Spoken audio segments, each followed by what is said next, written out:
Hello everyone, আসসালামু আলাইকুম। হঠাৎ করে আপনাদের ভাবি ফোন দিয়ে বললো বাসায় কিছু কাঁচা বাজারের প্রয়োজন, সেজন্য হাঁটতে হাঁটতে চলে গেছিলেন বাজারের দিকে। ইসলামিয়া হোটেল চেনেন, এমন লোক মুলাদি বাজারে অনেক কমই আছে।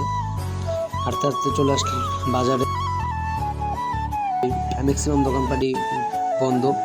আমার কাছে মনে হইতেছিল যে আমি বাজারের লাস্ট কাস্টমার। তারপরে চলে আসলাম আঙ্কেলের দোকানে।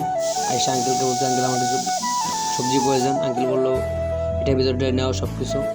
তা আস্তে আস্তে সব কিছু নিতেছিলাম। নেওয়ার পরে এর মধ্যে আঙ্কেল পাশে বসে শশা খাইতেছিল। তা শশার কথা মনে পড়ে, শশা আবার কথা মনে পড়ে গেল আমাদের।